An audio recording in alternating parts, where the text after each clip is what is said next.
좀 따라할래요? 따라 하실래요? 신앙인은 다시 일어섭니다. 신앙인은 다시 일어섭니다. 신앙인은 다시 일어섭니다. 신앙인은 다시 일어섭니다. 아멘. 오늘 읽었던 본문 말씀은 누가 기록한지 아시나요? 예, 물론 성령께서 베드로를 통해서 하신 말씀인데 베드로에게 성령께서 강력히 임하셔서 말씀을 기록하게 하시고 오늘날 우리에게 성경으로 전해지도록 해주셨습니다. 이 베드로가 성경을 기록할 상황이 어떤가 하면 핍박이 심했을 때예요. 그래서 성도들이 모여있기보다는 많이 흩어져 있었습니다. 물론 예루살렘에서 이제는 다 흩어져서 여기저기 있는데 그 당시 소아시아 지역 그러니까 특히 중심으로 해서 이렇게 아시아 쪽 있죠. 중동아시아 쪽에 이쪽에 흩어져 있는 신앙인들에게 권면해 주는 내용이 오늘 본문의 말씀입니다. 핍박이 심했다는 거죠. 그 핍박이 심하고 고통스러운 일들이 많았는데 힘을 내라 이렇게 권면하는 겁니다. 그런데 고난받고 고통당하는 것은 지금이나 옛날이나 달라질 게 없어요. 언제까지 그럴까요? 네, 주님 오실 때까지. 주님 오셔야 이 문이 해결되지 인간의 힘으로는 도저히 감당할 수가 없습니다.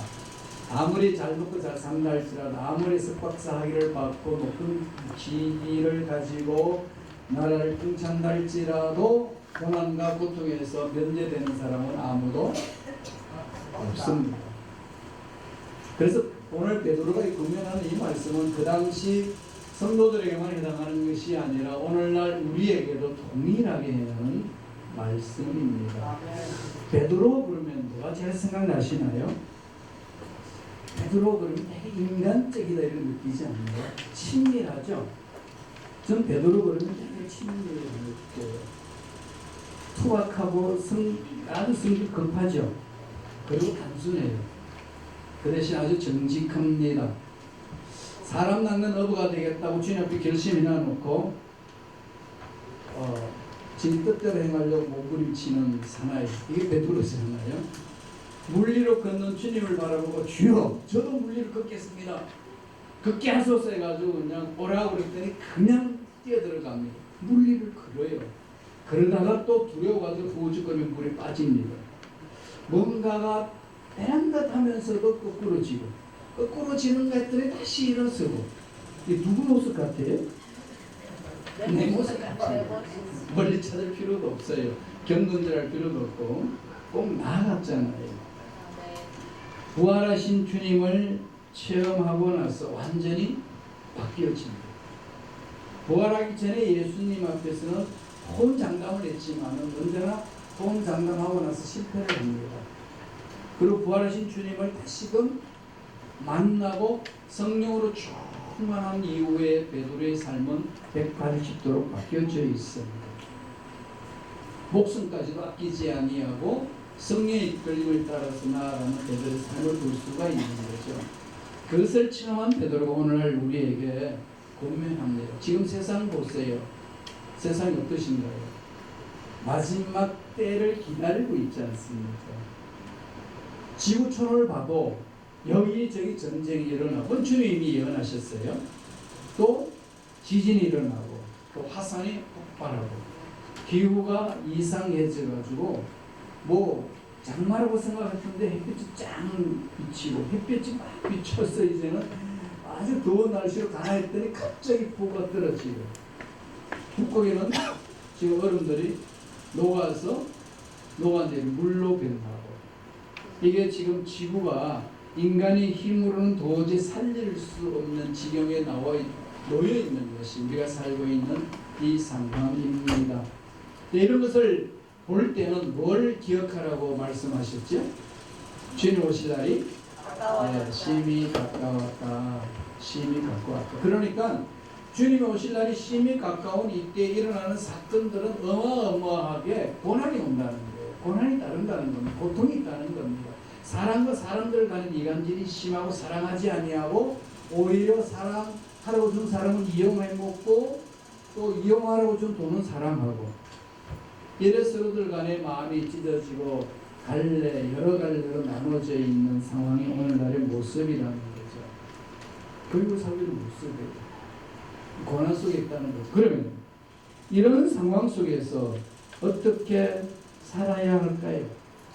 그것을 오늘 베드로가 권면을 합니다.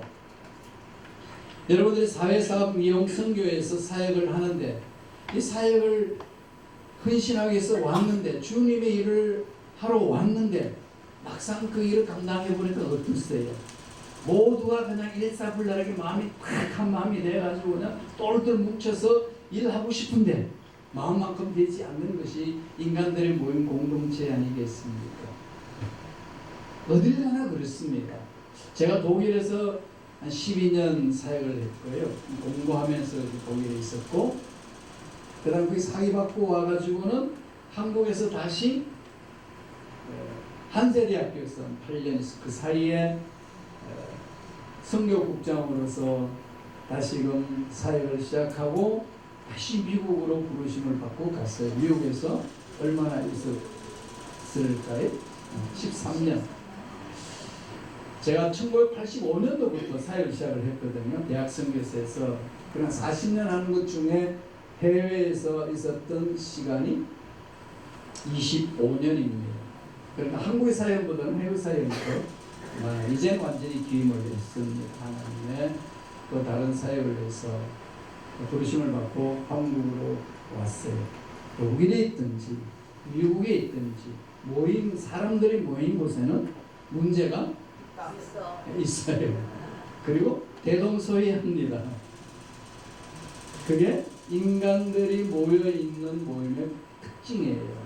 예수를 믿어서 천사 같거니 하고 왔는데 보니까 이게 천사가 아닌 듯한 그런 모습이 있어요. 그럼 꼭 기억하셔야 돼요. 천사가 다 좋아하시는데 천사는 두 종류가 있어요. 선한 천사가 있고 악한 천사가 있어요. 악한 천사를 뭐라고 그러죠?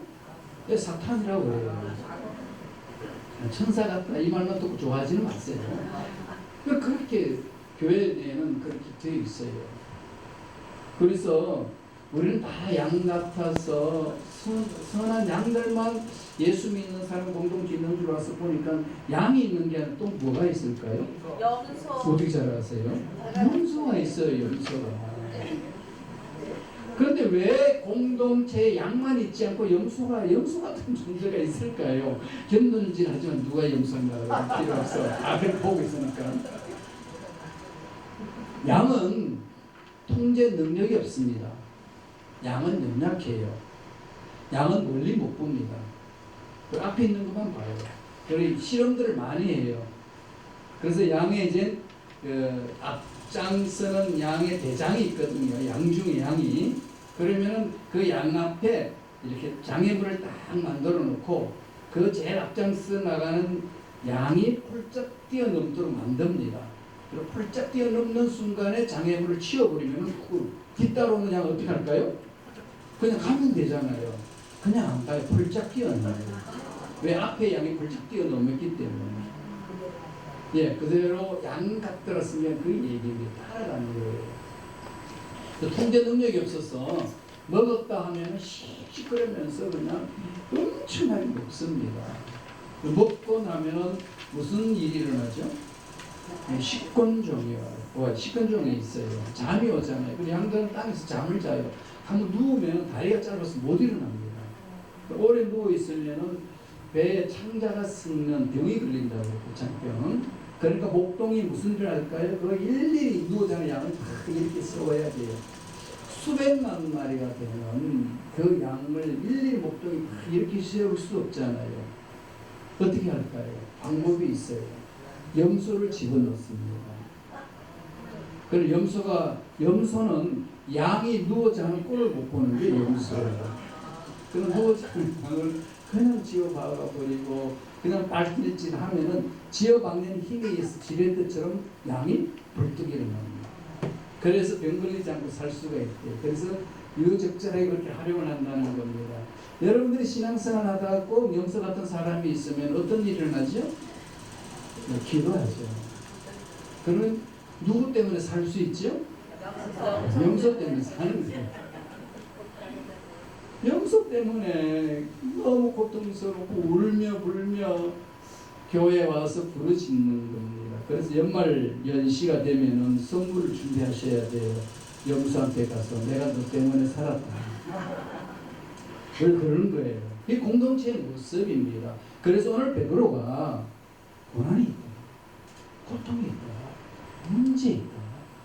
예수 믿는 우리들이지만은 육체를 입고 있는 연약한 육체를 입고 있는 인간들이기 때문에 늘 고난 속에서 고통 속에서 허우적거릴 수밖에 없다. 그럼 이럴 때 어떻게 해야 되느냐? 승리하는 비결에 대해서 오늘 말씀을 하는 겁니다. 베드로 한 경험을 해봤기 때문에 넘어져 왔잖아요. 한두 번 넘어지는 게 아니에요. 그래서 일어섰습니다. 그래서 자기 삶을 반추하면서 성령이 인도하시는 대로 말씀을 선포하는 내용이 오늘 말씀이에요. 어떻게 하라는 거죠? 첫째로 하나님의 능하신 손을 붙들어 하는 겁니다. 다른 거 없어요. 신앙생활은 하나님을 만나야 합니다. 아멘. 내가 만난 하나님이 있으셔야 돼요. 아멘. 하나님 어떤 분이죠? 죽은 자도 살리시고 없는 것도 있게 하시는 하나님. 우리 성경을 통해서 많이 배웠잖아요. 그러면 내가 부닥치는 문제 앞에 죽은 자도 살리시고 없는 것도 있게 하시는 하나님이 내가 당한 문제 앞에 어디 계시느냐는 거죠. 이걸 체험하셔야 돼요. 아멘. 이건 하나님의 능력으로 내가 이 문제를 해결받습니다. 이 체험이 있는 사람은 어떤 문제가 있든지 이겨낼 수가 있습니다. 6절 보세요. 그러므로 하나님의 능하신 손 아래서 겸손하라. 때가 되면 너희를 높이시리라. 하나님의 능하신 손, 이게 중요한 거거든요. 신앙생활 이게 중요한 겁니다. 포인트는 여기에 있어요. 그냥 겸손 못해요. 인간은요, 죄성이 많은 존재이기 때문에 예수를 믿어 죄는 벗어나고 하나님 자녀가 되었어. 그럼에도 불구하고 죄를 지을 수 있는 연약성이 우리 인간에게 있습니다. 아무리 높은 자리에 올라간다 할지라도, 아무리 장로 장립을 받았단다 할지라도, 아무리 목상수를 받았단다 할지라도 인간이 가지고 있는 연약성이 죄성에서 벗어날 사람은 아무도 없습니다. 못 이겨요. 이길 수가 없어요. 그럼 어떻게 해야 되죠? 하나님의 능력에 사로잡혀야 돼요. 그 일밖에 없습니다. 하나님의 능력 안에서 우리가 하나님이 원하시는 일을 하지 않고서는 다 낭패를 당한다는 겁니다. 베드로가 그걸 경험했기 때문에 이걸 강조하는 거예요. 겸손하라 말씀을 선포하지만 그 이전에 어디 가서 겸손하라는 거죠? 하나님의 능력 안에서.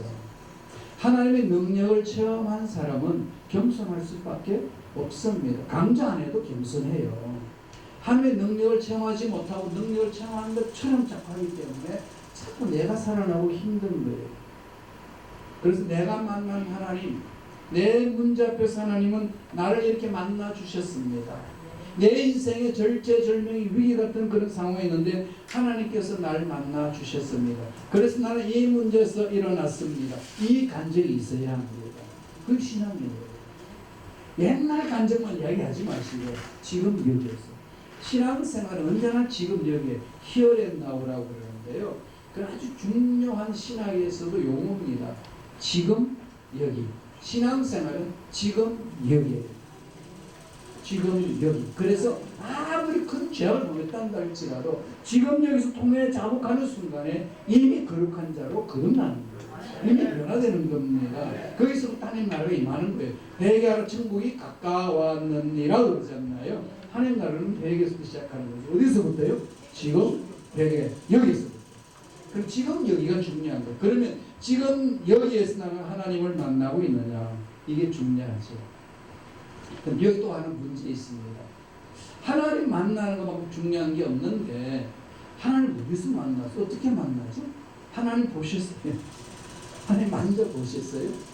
우리 회장님 그러면은 찾아가서 얼굴 보면 어떤 분인지 아세요? 이야기 나누고 그러면 한교사가 아시잖아요. 내 회장님 만나보니 이런 사업 계획이 있고 이런 기도 제목이 있고 이렇습니다라고 이야기할 수 있는데 우리 하나님은 하나님 만나라고는 이야기하는데 만나는 게 중요하다고 강조하는데 어떻게 만나죠? 눈에 보이지 않는데. 근데 하나님이 눈에 보이는 하나님을 우리에게 주셨어요. 그게 어떨까요? 말씀이에요. 성경이에요. 하나님을 만난다는 것은 말씀 안에서 하나님을 체험하는 걸 말합니다. 아멘. 그래서 성경을 읽고 묵상하라고 당회장님이 그렇게 강조하시는 거예요. 하나님 만나는 자리가 말씀이에요. 아멘. 그 말씀에 하나님 어떤 분인지 기록하시거든요. 그래서 우리가 아까 고백했듯이 하나님은 죽은 자도 살리시고 없는 것도 있게 하십니다. 사도 바울이 믿음이 뭔지를 설명하면서 아브라함이 예를 들어서 설명한 것이 바로 로마서 4장 17절 18절 그 말씀이거든요. 그러나 아브라함이 기적을 체험하는 믿음을 가졌을 때 하나님을 믿었는데 죽은 자도 살리시고 없는 것도 있게 하신 하나님이라고 믿으니까 18절에 뭐라고 나오나요? 바랄 수 없는 중에 바라고 믿었더라. 바랄 수 없다는 것은 끝났다는 겁니다. 내 인생 문제 끝난 거예요. 이건 내가 봐도 끝났고 경험도 끝났고 다른 사람이 봐도 끝났고 환경이 끝난 거예요. 끝났으면 끝난 겁니다. 그런데 전능하신 하나님을 체험하고 하나님을 만난 자의 삶은 끝났다고 생각하는 것이 끝이 아니라 하나님이 만지시면 되는 줄로 믿습니다. 그 고백하는 거예요. 베드로가 힘들고 어려울 때 하나님의 능력의 손 아래 있으라 이를 권면합니다. 내가 경험해 보는데 내가 하나님 능력에서 벗어날 때는 넘어지더라. 그렇지 않고서는 일어설 수가 없더라. 능력을 체험해야 된다. 이걸 강조합니다. 야고보는 그래서 나중에 이런 말을 합니다. 야고보서 4장 10절에 주 앞에서 낮추라. 그래야면 주께서 너희를 높이시리라. 하나님의 위대하심을 체험하되 하나님 두렵지 않나요? 하나님을 두려우면 세상이 두렵지 않나요? 하나님이 두렵지 않는 사람은 세상이 두렵습니다.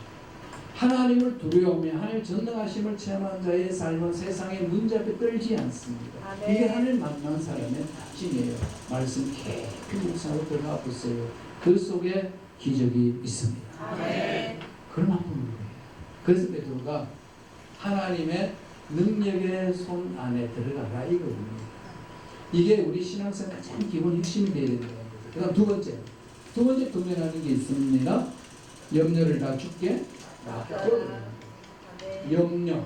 염려란 게 뭐죠? 두 마음이 생기는 걸 말하는 거죠.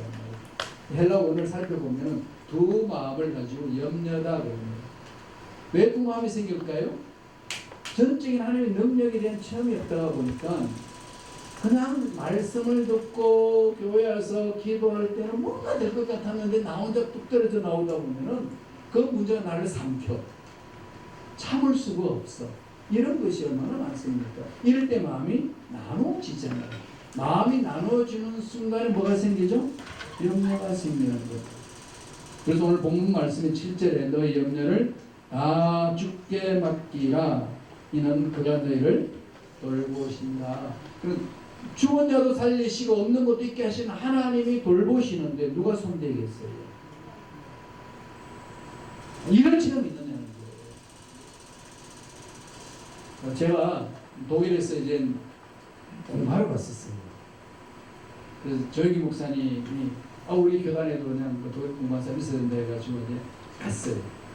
가가지고 이제 부목사로서 사역하고 있는데 그 담임 목사님 성독장을 오시고 조영기 목사님 오셔가지고 자네가 지금 박사과정 들어갔으니까 학위도 마치고 프랑크푸르트 순공부도 잘 묵해라 이렇게 해서 명령하고 가셨습니다. 그리고 저희들은 추상 같은 명령에 뭐 꼼짝 못하잖아요. 아멘하고 받았는데 뭐 죽는 줄 알았어요. 부목사가 담임 목사, 교육 목사, 담임 목사 되면은 성도님들이 바라보기에 그냥 어떠하시겠습니까? 경험 안 해봐서 모르시죠? 같이 막 놀다가 담임 목사 되고 명령하고 막 지시하니까 그냥 안타까운 거예요. 그러니까 이게 권위가 안 생깁니다. 그래서 권위 생기도록 하면 어떻게 해야 되는지 기도했더니 하나님이 네가 죽어라. 죽어라. 목사가 죽는 길이 뭘까요? 그 높은 빛에 뛰어내릴 수도 없는 거고 그게 라인 방면에 그냥 들어갈 수도 없는 거고 목사가 죽는 건 딱 한 가지예요. 금식하는 거죠. 그래서 제가 목회하면서 21일간 금식을 했습니다. 그 기도원이 없어요. 그러니까 목회하면서 해야 돼요. 목회하면서 매일 신방 가고 구역 예배 인도하고 조정 예배 드리고 그렇게 21일간 했습니다. 죽는 줄 알았어요.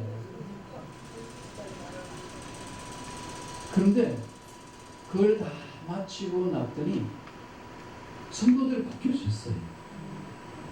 마치 날 금요일에 있는데 철야 예배 마치고 있으니까 그 권사님들이 막 죽을 쏴가지고 죽을 먹고 드셔야지 힘을 얻을 수 있다고 하는데 금식을 한 번도 안 해본 장로님 권사님들이 안수사 오셔서 자기도 죽는다고 달려들더라고요.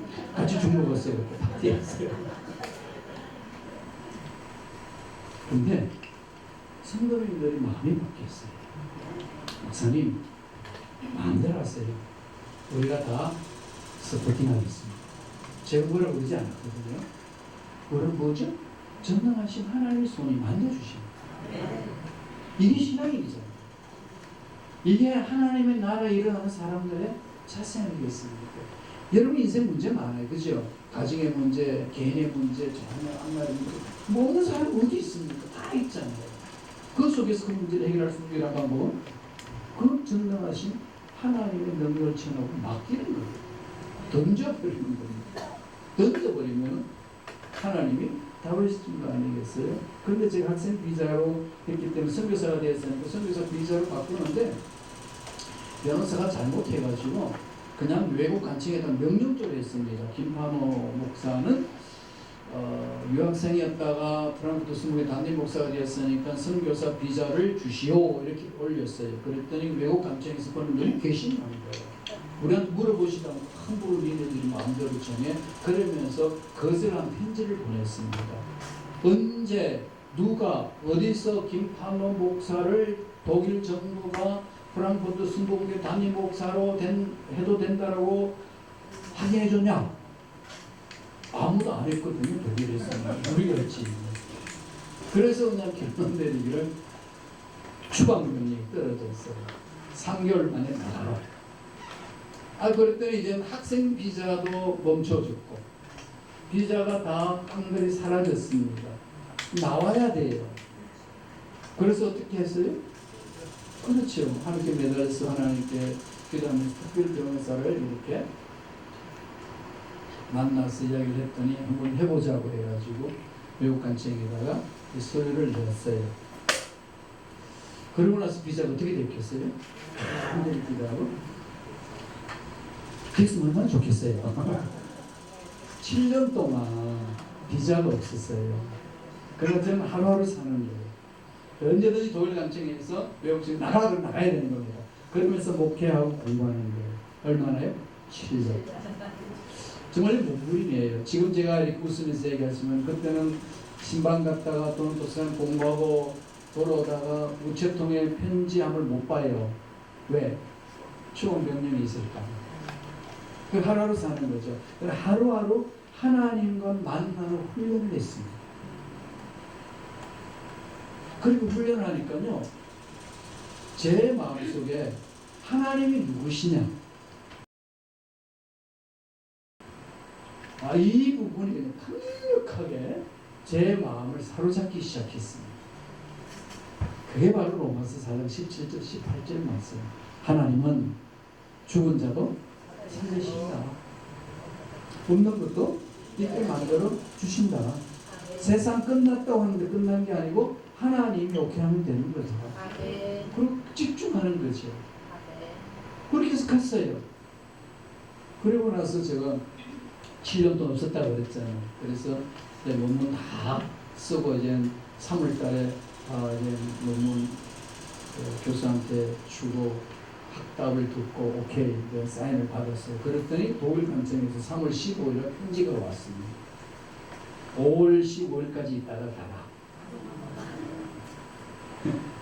그런데 제가 7월 30날 구두 시험을 봐야 돼. 오랄 테스트를 봐야 되는데 5월달 오면 안 되잖아요. 그래서 관청에 가가지고 내가 시험 다 보고 가겠다 그랬더니 그러지 말고 한국하고 독일은 무비자 협정 3개월간 있으니까 그냥 나갔다 와라. 나갔다 와도 되느냐? 걱정하지 말고 나갔다 와라.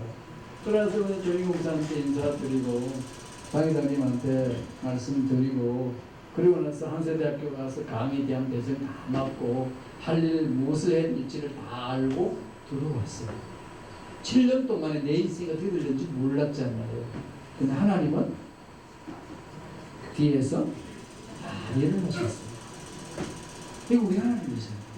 이 하나님 만나봐야 내 앞에 부닥친 문제 앞에서 떨지 않고 당당하게 맞설 수가 있습니다.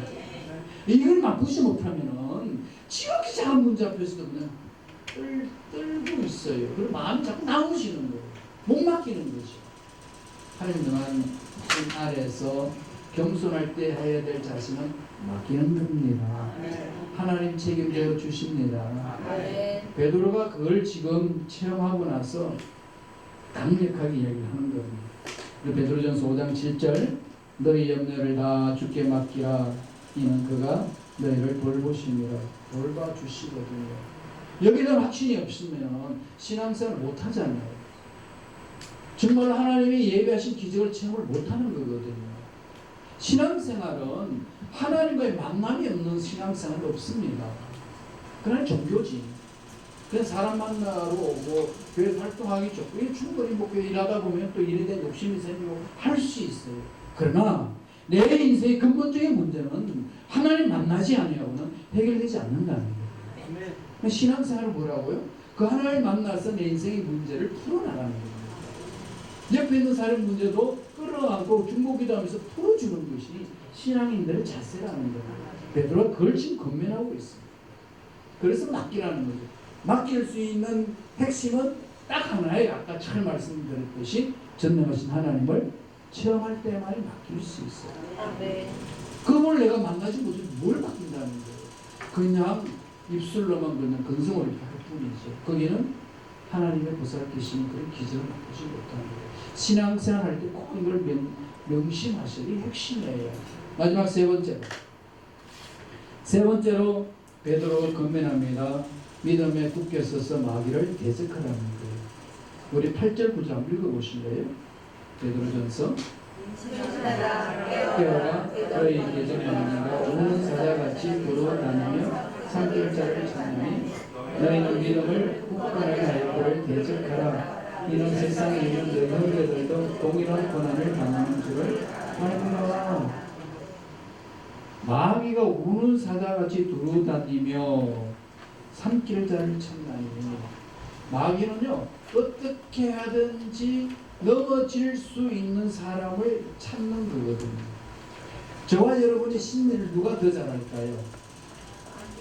마귀가 너무 잘 알아요. 하나님이 정확히 알고 계시는 만큼 마귀가 우리가 넘어질 수 있는 그 어떤 부분 약간씩 마귀가 그걸 틈새를 파고들으려고 늘 우는 사자같이 지켜보고 있습니다.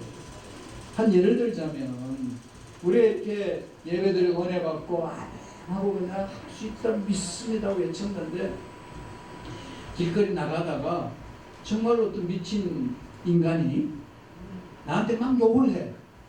그러면 그 미친 인간이 욕하는 그 소리 듣고 상처 받을까요? 받을 수도 있겠지. 기분 나쁘네. 근데 그거는 기분 나쁘네. 이 정도로 그까지 그걸 끌어안고 집에 가서 입을 덮어서 고민하진 않지요. 근데 언제 입을 덮어서 고민하죠? 우리 사회사업 미용 선교회에서 누가 한마디 붙든지 말이에요. 나 머리카락 꽉치게 그냥 미용실에 가가지고 쫙 꾸며왔는데 야, 네 머리카락이 철사 같으냐? 이 한마디가 그냥 속을 뒤집어놓을 때 한두 번 아니잖아. 내 옆에 있는 사람이 그냥 흘러가는 그 한마디가 내 속을 뒤집어버립니다. 집에 가서도 그렇죠. 은혜 받고 집에 갔는데 왜 양말을 벗어서 아무데나 던져. 그걸 꼭 그냥 아니 미안해 한마디 하면 되는데 먼저 본 사람이 주워서 그냥 세탁기에 넣으면 되지 왜 그런 난리냐고. 그러면 누구는 뭐 손발이 없냐 왜 그런 이러면서 양말 하나 벗어놨다고 난리가 쳐. 이게 우리 인간 속에 있는 삶이잖아요. 3차 전쟁이 언제 일어나냐. 이것 때문에 부부싸움은 안 일어납니다. 그 양말, 양치질, 치약 짜는 거 이거잖아요. 누가? 옆에 있는 사람. 마귀가 그 심리를 건드린다.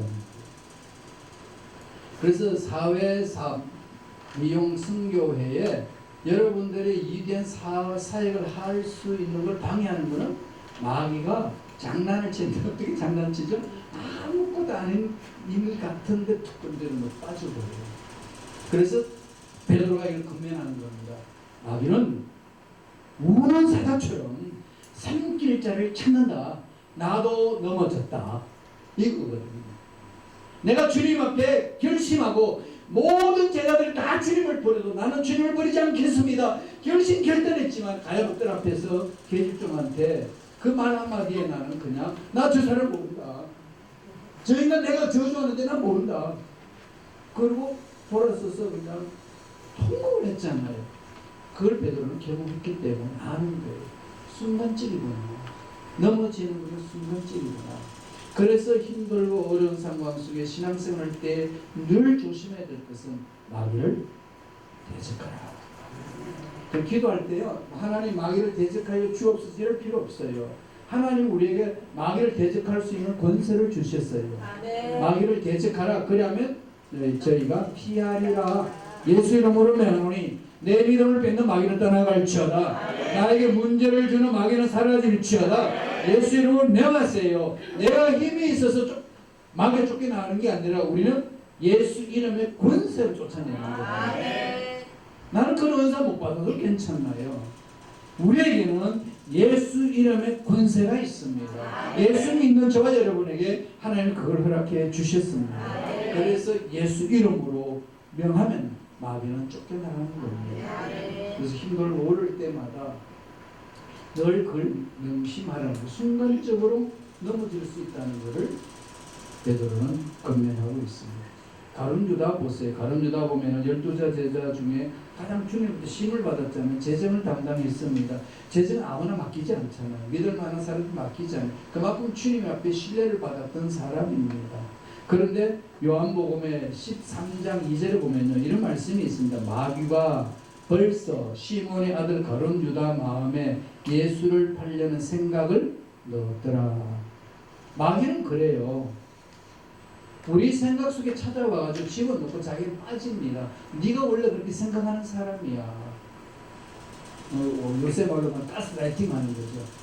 나는 원래 부정적인 사람이야. 나는 원래 안 되는 사람이야. 난 그렇게 약한 사람이야. 자꾸 이렇게 생각해가지고 그 속에 함몰되도록 만들어버리는 게 마귀라는 겁니다.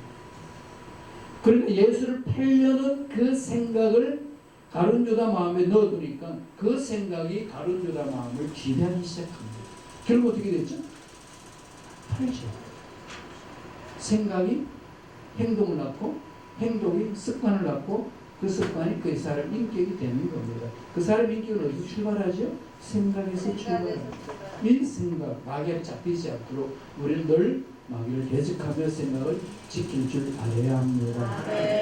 이걸 오늘 베드로가 권면하고 있습니다. 그러면서 10절과 11절에 진정한 승리를 하게 되면 어떤 일이 일어날 것인지에 대해서 베드로가 권면합니다. 우리 한 목소리 10절과 11절 마칠까요? 다 같이 10절 11절 읽겠습니다. 모든 은혜의 하나님 곧 그리스도 안에서 너희를 부르사 자기의 영원한 영광에 들어가게 하시니가 잠깐 고난을 당한 너희를 친히 온전하게 하시며 굳건하게 하시며 강하게 하시며 그를 견고하게 하시리라. 권능이 세세 무궁하도록 그에게 있을지어다. 아멘. 강하게 하시며 굳건하게 하시며 온전하게 하시며 누가 그렇게 하시죠? 하나님. 전능하신 하나님이. 그 하나님 만난 자의 삶은 이런 삶으로 결론을 내린다고 베드로는 권면하고 있습니다. 여러분, 위대한 일들을 하기 위해서 모여있는 우리 미용 사회사업 미용 선교회 회원 여러분, 여기 오신 것은 자유로운 것 같지만 하나님이 일하시기 위해서 불러주신 겁니다. 하실 일이 있으신 거예요. 그 일을 감당할 때 늘 베드로가 권면한 것처럼 능하신 주님의 손에 사로잡히시길 바랍니다. 날마다 그 능력을 바라보고 문제를 맡기시길 바랍니다. 날마다 마귀를 대적하며 승리하시기를 바랍니다. 기도하겠습니다. 하나님 아버지,